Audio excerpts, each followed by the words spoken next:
night, everybody. I want you to share this with everybody. I am absolutely overwhelmed with joy, and I have to share this. My family went out tonight to go to church, so I was left home by myself. So I called my son and I called everybody and I said, y'all home? Hey, y'all come back home? They said, no, we ain't come back home. I said, well, doors closing. I said, and I heard the sliding door close. I hear room doors closing. I said, y'all sure y'all in the house? So I didn't see anybody. I went out. I looked through the sliding doors. I didn't see anyone. I looked through the windows. I didn't see anyone. So 10 minutes later, my daughter was in the house. So I said, you, Abby, that's you? She said, yeah. So I began to think to myself, but if you just reach who that was 10 minutes ago in my house.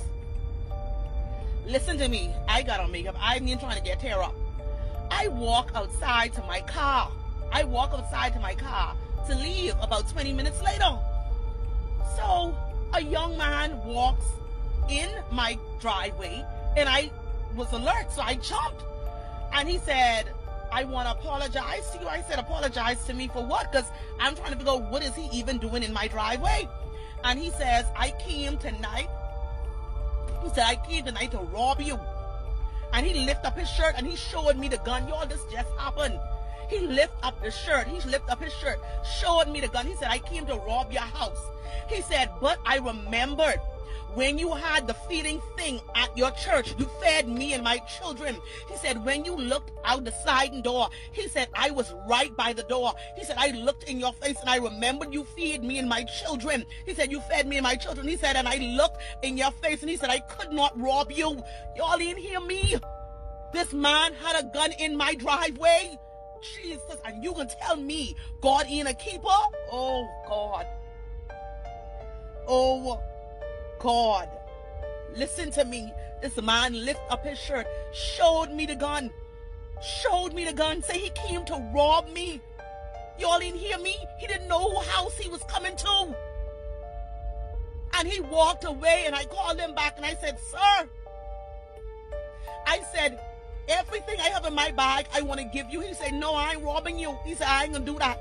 He said, if you want to go to the police, go to the police. I said, no, I ain't going to the police because God is my keeper.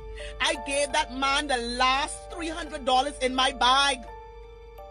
That money I gave him was my son's school fee. I said, I'm going to put $300 in my son's school fee tomorrow. And listen here, I gave that man that $300. And that man break down on the floor crying. He said, you know why I was robbing you? He said, I was robbing you because I don't have nothing to give my children. I said, sir, not only am I going to give you this $300, he said, but I said, give me your address. I said, I come in there in the morning to bring the grocery. I said, your light on? He said, no. I said, I going to turn on the light tomorrow. Listen to me. If my son was there, if anybody in my house was there, they probably would have killed him.